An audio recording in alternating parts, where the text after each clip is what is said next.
All right, hello writing students. So in this video, we are going to be talking about body paragraphs. So we've kind of talked about body paragraphs with the email section that we did, where we were talking about, okay, you've got your introduction, you've got a body, maybe you've got some bullet points. That's a little bit more straightforward, I think, than the type of writing we're doing here.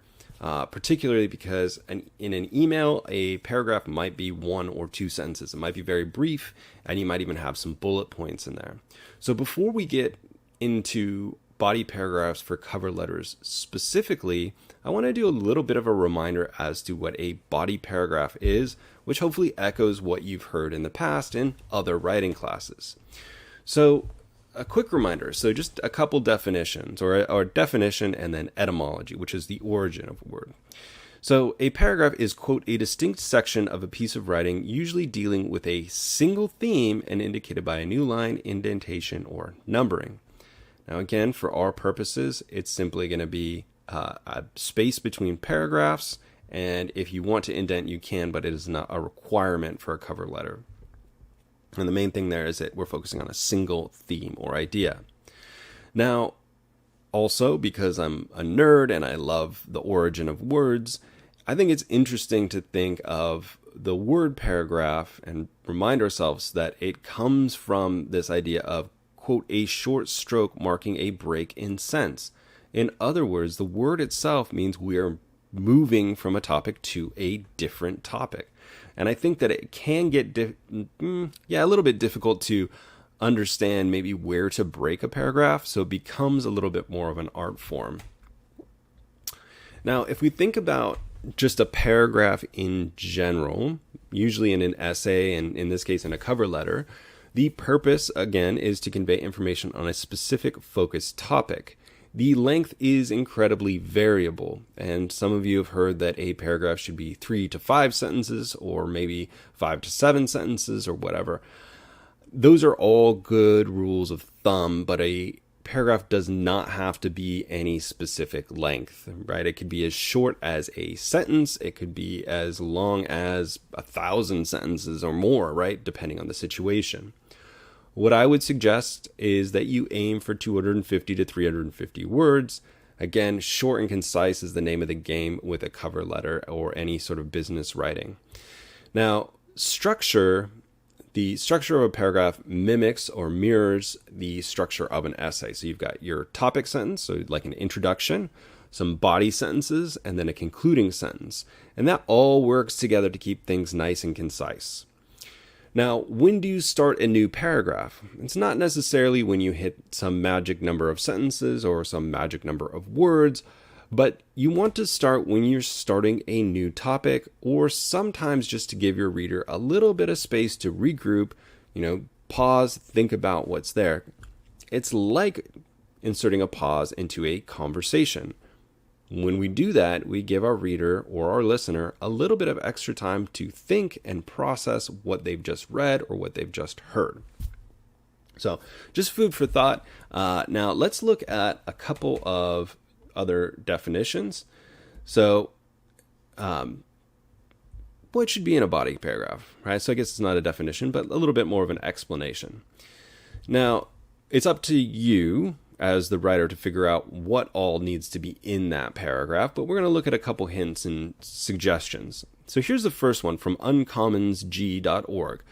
The body text serves the purpose of providing detail about your experience, specifically in terms of a cover letter, and how it is relevant to the position that you are applying for. It is important to include the key experiences that relate to the open position. Remember, the organization or team will already have your resume, therefore you don't need to list every experience you've had. Focus on 1 or 2 specific details about your key experiences that relate to the job description. Again, I mentioned this before, and I'll probably mention it again. The cover letter isn't just a rehashing or repetition of your resume. It should expand on things that are in your resume, show your personality, help somebody better understand who you are and why you are a great candidate for the job. Now, if we go to reading from MIT, it's a good idea to cite a couple of examples from your experience that support your ability to be successful in the position or organization. Again, it's easy to use cliches or broad statements like highly effective employee or incredibly motivated. That's telling. And again, what we want to do is showing. So it's that kind of old saw of show versus tell, right? I could tell somebody that I am a good watercolor painter. That doesn't mean much to them, because what does good mean? If I show somebody a painting that I pictured, now they understand. So we want to do that. We're just doing it verbally, right? So what is an example of you being successful or efficient or whatever the word is? Number 2, try not to simply repeat your resume in paragraph form. Complement your resume by offering a little more detail about those experiences. And then lastly, 3, discuss what skills you have developed and connect those back to the target role. Right? Again, think about, hey, I've had this experience, I've demonstrated leadership, or I've demonstrated my ability to sell things, or whatever it is, and here's an example. And again, the focus or the emphasis should be on showing that thing rather than telling it. So in other words, just think of your body paragraphs and your cover letter in general as an expansion of your resume, right? The resume and cover letter are a team. They work together. So don't try and focus on all of your experience or repeat information in your resume. Just focus on the relevant details.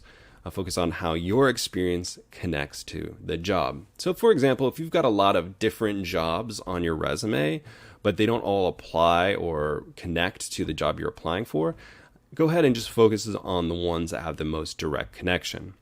Now, let's go ahead and look at a couple examples. Again, these are from Indeed.com. They're from cover letters, but they are simply the first body paragraph. And I'm sort of differentiating from the introduction, which we looked at in the previous video, and now we're into a body paragraph. So here's the first body paragraph. I've always been passionate about changing the world for the better, and I feel that with the Iron M team, I'd have the opportunity to do so. I'm particularly interested in the intersection of government programming and organizational responsibility, and enjoy explaining how the two relate. This makes me an excellent grant writer, especially for an organization like yours that focuses on matching nonprofits to the appropriate governmental aid. Now, let's unpack this a little bit as we've done in previous videos. That first sentence is our topic sentence. And what do we learn from that, right? This person is passionate about changing the world for better, and they feel like this would be a good opportunity. Now, since that's the topic sentence, the rest of that paragraph needs to relate how they have demonstrated a passion for changing the world for the better, and how they would fit with the Iron M team. So let's go ahead and look at the next sentence, right? It's really just 3 sentences, it looks like. So the body sentence here is, I'm particularly interested in the intersection of government and organizational responsibility. So that helps us understand, maybe based on their experience in the resume, how those two things connect. And then in the conclusion, this last sentence, again, they're connecting that change and fitting in with the Iron M team to say, this is what's going to make me a good grant writer and focus with your focus, right? So that's the connection. Now, again, 3 sentences, short and sweet. So also a possible way to think about this is just 3 sentences. Now let's look at one more. In my previous role as a front desk professional and customer service representative, I was responsible for providing comprehensive support to customers, maintaining company accounts, scheduling customer appointments, and coordinating company activities.